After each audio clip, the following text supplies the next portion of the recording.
Hello दोस्तों, नमस्कार। हमेशा की तरह एग्ज़ाम पे सुबह में एक बार फिर आपका स्वागत है। 30 प्रश्नों का ये प्रैक्टिस सेट किसी भी प्रतियोगी परीक्षा जैसे TET, super TET, PET, TGT, PGT, लेखपाल परीक्षाओं के लिए अत्यंत उपयोगी है। प्रत्येक क्वेश्चन सिलेक्टेड है, पिछली परीक्षाओं में पूछे गए हैं, कुछ नए क्वेश्चन भी हैं। तो एक एक क्वेश्चन को ध्यानपूर्वक पढ़ना है और कमेंट बॉक्स में आपको सही आंसर को देना है। अगर चैनल को सब्सक्राइब नहीं किया है तो सब्सक्राइब कर लें, लाइक कर दें, अपने दोस्तों को भी शेयर करें। तो शुरू करते हैं पहले क्वेश्चन से। पहला क्वेश्चन है, किसी कठिन शब्द को स्पष्ट करने के लिए किस विराम चिन्ह का प्रयोग किया जाता है। कह रहे किसी कठिन शब्द को स्पष्ट करने के लिए किस विराम चिन्ह का प्रयोग किया जाता है, तो जो आपका कोष्ठक चिन्ह है उसी का प्रयोग किया जाता है। तो इस तरह से क्वेश्चन नंबर 1 का सी ऑप्शन सही हो जाएगा। बढ़ते हैं नेक्स्ट क्वेश्चन की तरफ। पशु चर रहे हैं, पशुपद क्या है। तो व्यक्तिवाचक संज्ञा है कि जातिवाचक संज्ञा है कि भाववाचक संज्ञा है कि द्रव्यवाचक संज्ञा है। तो पशु देखिए एक जाति का उल्लेख हो रहा है, इसमें किसी पशु का नाम नहीं है, तो यहाँ पर जातिवाचक संज्ञा हो जाएगा। पशु पद जो है जातिवाचक संज्ञा सही हो जाएगा। क्वेश्चन नंबर 2 का बी ऑप्शन सही हो जाएगा। आदर्श पाठ्य पुस्तक का गुण नहीं है, तो इसको भी देखेंगे। सा उद्देश्यता, उपयुक्तता, अशुद्धता या क्रमबद्धता। तो देखिए 3 इसके ऑप्शन पॉजिटिव है, एक निगेटिव है, तो अशुद्धता वाला सही हो जाएगा। इसमें आपको आदर्श पाठ्य पुस्तक का जो गुण नहीं है वो अशुद्धता नहीं है। बढ़ते हैं नेक्स्ट क्वेश्चन की तरफ। नेक्स्ट क्वेश्चन है, वह कृषकाय व्यक्ति दौड़ने लगा। इस वाक्य में विशेष क्या है। तो देखिए जो विशेषता बताते हैं वो तो विशेषण कहलाते हैं, लेकिन जिनकी विशेषता बताई जाती है वो विशेष्य कहलाते हैं। ध्यान से पढ़ना इस क्वेश्चन को, बहुत लोग इसमें गलत कर रहे हैं। तो ऑप्शन है व्यक्ति, कृषकाय, वह या दौड़ने। तो दौड़ना तो आपका क्रिया हो गया, तो ये तो होगा नहीं। वह भी आपका प्रोनाउन है, ये भी नहीं होगा। अब कृषकाय तो एक तरह का विशेषण है, तो विशेष यहाँ पर पूछ रहा तो आपका व्यक्ति हो जाएगा। क्वेश्चन नंबर 4 का ऑप्शन नंबर ए सही हो जाएगा। वह कृषकाय व्यक्ति दौड़ने लगा, इस वाक्य का विशेष शब्द व्यक्ति हो जाएगा। बढ़ते हैं नेक्स्ट क्वेश्चन की तरफ। नेक्स्ट क्वेश्चन है, सकर्मक क्रिया की पहचान करिए। तो इसमें वाक्य प्रयोग करेंगे, कह रहे हैं वो मुस्कुराने लगा, वो रोने लगा, वो हंसने लगा, वो पढ़ने लगा। लेकिन यहाँ पर पढ़ने वाले में आप कह सकते हैं क्या पढ़ने लगा। तो जिसमें कर्म का होना पाया जाए वो क्रिया सकर्मक क्रिया कहलाती है। तो आपका क्वेश्चन नंबर 5 का डी ऑप्शन सही हो जाएगा। बढ़ते हैं नेक्स्ट क्वेश्चन की तरफ। नेक्स्ट क्वेश्चन है, सदैव में कौन सी संधि होती है। तो देखिए वृद्धि संधि होगी, यण संधि होगी, व्यंजन संधि होगी या गुण संधि होगी। तो सदैव, सदा धन एव, यानी कि इसमें सदा धन एव आपका वृद्धि संधि हो जाएगी। आपको एक शॉर्ट ट्रिक भी बताई गई होगी कि जब किसी भी शब्द में किसी भी जब यौगिक होता है, संधि की जाती है, तो अगर एक है तो वो गुण हो जाएगी, लेकिन अगर 2 हो गई हैं तो वो वृद्धि संधि हो जाती है। सिंपल तरीके से समझेंगे। बढ़ते हैं नेक्स्ट क्वेश्चन की तरफ। क्वेश्चन नंबर 7, इनमें से कौन सा द्विगु समास है। बहुत ही आसान क्वेश्चन है, इसको आप एक बार में इसका टिक सही लगाएंगे। करें कि भुजदंड, माखन चोर, श्वेत पत्र या चतुर्भुज। तो देखिए इसमें संज्ञा, इस समास में जो संख्यावाची शब्द होगा उसमें एक ही दिख रहा है, वो है चतुर्भुज। तो ऑप्शन नंबर डी सही हो जाएगा। क्वेश्चन नंबर 7 का ऑप्शन नंबर डी सही हो जाएगा। नेक्स्ट क्वेश्चन है, जीवन का एक अर्थ जिंदगी है तो दूसरा अर्थ क्या होगा। तो जीवन का एक अर्थ जिंदगी है तो दूसरा अर्थ कभी कभी प्राणवायु के रूप में इसका यूज किया जाता है, तो ये वायु हो जाएगा। नेक्स्ट क्वेश्चन है, आकलन का विलोम शब्द क्या है। देखिए आकलन का विलोम शब्द विकलन, संकलन, समाकलन या प्राकलन। तो जो बेस्ट ऑप्शन है वो है विकलन। आकलन का जो विलोम शब्द होगा वो विकलन हो जाएगा। क्वेश्चन नंबर 10, यमुना का पर्यायवाची नहीं है। देखिए जो नहीं वाले कंटेंट के क्वेश्चन रहते हैं वो बहुत मिस्टेक करते हैं, आप बहुत जगह आप गलत कर जाते हैं, तो इसको बहुत ध्यान से पढ़ना है। यमुना का पर्यायवाची नहीं है। अब जैसे मान लो आपने पढ़ा यमुना का पर्यायवाची है, तो आप रविजा में लगा के चले आए, अर्कजा में लगा के चले आए, तो वो गलत हो जाता है। तो यहाँ पे नहीं है के अर्थ में है। तो देखिए यमुना को वैसे भी सूर्य की पुत्री माना जाता है, यमुना को सूर्य की पुत्री माना जाता है, तो सूर्य की पुत्री। तो आपका एक तरफ से यहाँ पर ये ऑप्शन सही होने लगेंगे कि जो यमुना का पर्यायवाची है वो आपका रविजा भी हो जाएगा, सूरजा भी हो जाएगा, अर्कजा भी हो जाएगा, क्योंकि अर्क मीन्स भी सूर होता है, लेकिन तनुजा मीन्स यहाँ पर होता है बेटी, तनुजा मीन्स होता है बेटी। तो अब आपका ऑप्शन नंबर बी सही हो जाएगा, क्योंकि ये यमुना का पर्यायवाची नहीं है। नेक्स्ट क्वेश्चन की तरफ बढ़ते हैं। अनाज का पर्यायवाची शब्द बताइए। कह रहे हैं अनाज का पर्यायवाची शब्द बताना है। तो अनाज का पर्यायवाची शब्द आपका देखिए, जो चाह होती है वो इच्छा होती है, ये नहीं होगा। सलिल मीन्स पानी होता नहीं होगा। रूपा किसी का नाम है, तो शस्य हो जाएगा। अनाज का पर्यायवाची शस्य हो जाएगा। जब आप वंदे मातरम वगैरह पढ़ते हैं तो उसमें शस्य श्यामला अपनी धरती माँ के लिए कहा गया है कि शस्य श्यामला, यानी अनाज से भरी हुई धरती का वर्णन वहाँ पर है। तो इस तरह से आपका क्वेश्चन नंबर 11 का बी सही हो जाएगा। बढ़ते हैं नेक्स्ट क्वेश्चन की तरफ। नेक्स्ट क्वेश्चन है, योगी था सो जो उठ गया, आसन रही भभूत। ये एक लोकोक्ति है और इसका आपको अर्थ बताना है। कह रहे हैं बेकार का नखरा, पुराना गौरव समाप्त हो जाना, अनुभव न होना या चुगलखोरी। योगी था सो उठ गया, आसन रही भभूत, इसका जो है पुराना गौरव समाप्त हो जाना सही हो जाएगा। नेक्स्ट क्वेश्चन है, तत्सम शब्द की पहचान करिए। तो देखिए, तत्सम शब्द की पहचान में वैसे भी आपको बताया गया है, जहाँ पर ये आपका जो अक्षर यूज हो मोस्टली वो तत्सम ही होते हैं, या जहाँ पर आपका आधा अक्षर हो आधा वर्ण वहाँ पर भी तत्सम होते हैं। तो आपका क्लिष्ट सही हो जाएगा, लेकिन क्लिष्ट यहाँ पे देखिए सही लिखा नहीं है, प्रिंटिंग में थोड़ा सा गलती हो गई है, इसको आप सही कर लेंगे। क्लिष्ट ऐसे लिखा जाएगा, यहाँ पर टाइपिंग एरर है, तो इसको बना लीजिएगा। नेक्स्ट क्वेश्चन है, निम्न में से शब्द युग्म का सही अर्थ पहचानिए। कह रहे हैं चीर, तो चिर है और एक दूसरा है चीर। तो चीर मीन्स तो कपड़ा होता है, तो ऑप्शन सी की तरफ चलेंगे। चीर मीन्स कपड़ा, चिर मीन्स नया नहीं होता, किला नहीं होता, चर मीन्स, तो इस तरह से ऑप्शन सी आपका सही हो जाएगा। क्वेश्चन नंबर 14 का सी ऑप्शन सही हो जाएगा। बढ़ते हैं नेक्स्ट क्वेश्चन की तरफ। नेक्स्ट क्वेश्चन है, अशुद्ध वाक्य की पहचान करिए।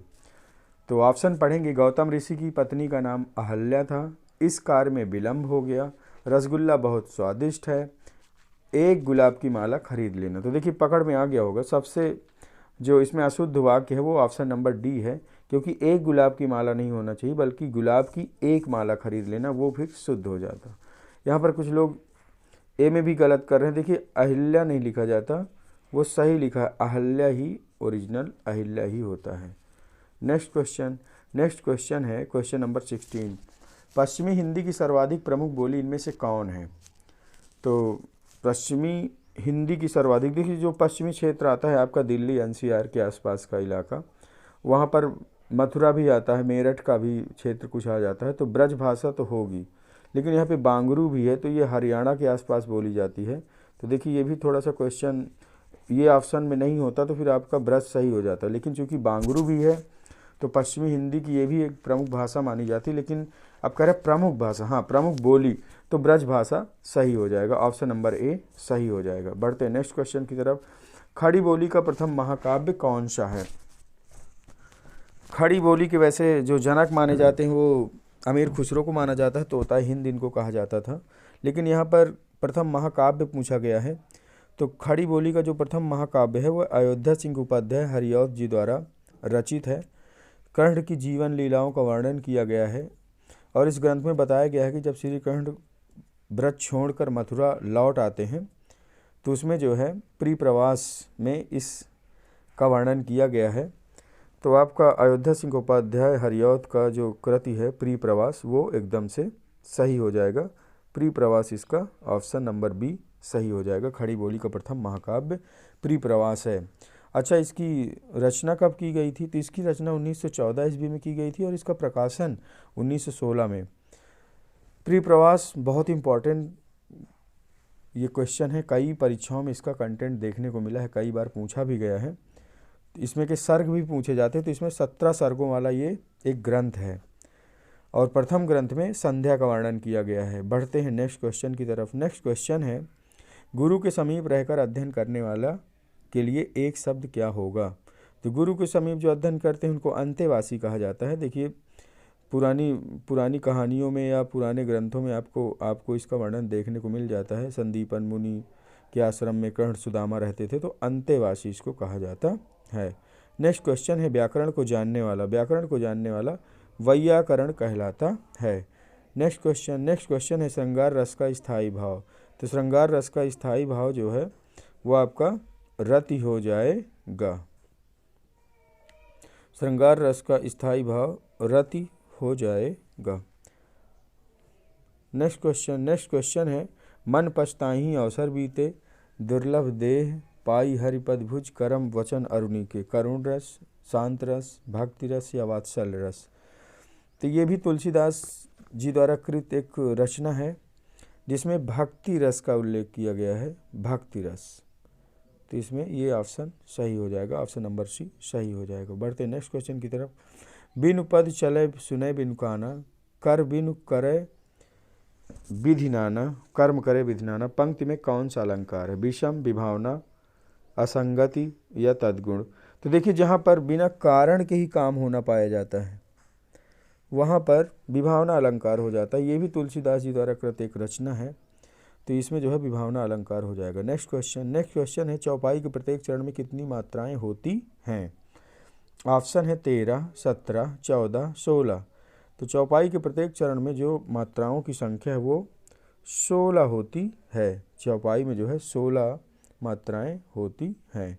नेक्स्ट क्वेश्चन है कौन सी भाषा देवनागरी लिपि में लिखी जाती है?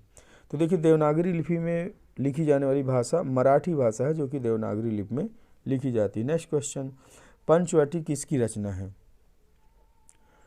तो पंचवटी रचना जो है ऑप्शन है अयोध्या सिंह उपाध्याय हरिऔध, मैथिली शरण गुप्त, भारतेंदु हरिश्चंद्र, श्रीधर पाठक। पंचवटी जो रचना है, चलिए आप सही टिक लगाइएगा। चारु चंद्र की चंचल किरणें खेल रही हैं जल थल में, स्वच्छ चांदनी बिछी हुई है अवन व अंबर तल में, पुलक प्रकट करती है धरती हरित तृण के नोकों से, मानो झूम रहे हैं तरु भी मंद पवन के झोंकों से। ये पंचवटी की कुछ लाइनें हैं। इसमें भगवान राम, सीता और लक्ष्मण जब अयोध्या को त्याग कर वनवास की तरफ जाते हैं तो महाराष्ट्र के नासिक ज़िले में गोदावरी नदी के किनारे पंचवटी नाम की एक जगह है जहाँ पर वे रुके हुए हैं और चांदनी रात है।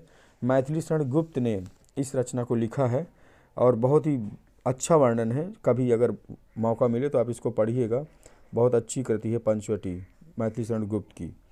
नेक्स्ट क्वेश्चन है फांस किसकी रचना है? देखिए फांस ऑप्शन है दूधनाथ सिंह, संजीव, राविंद्र कालिया, नंद किशोर।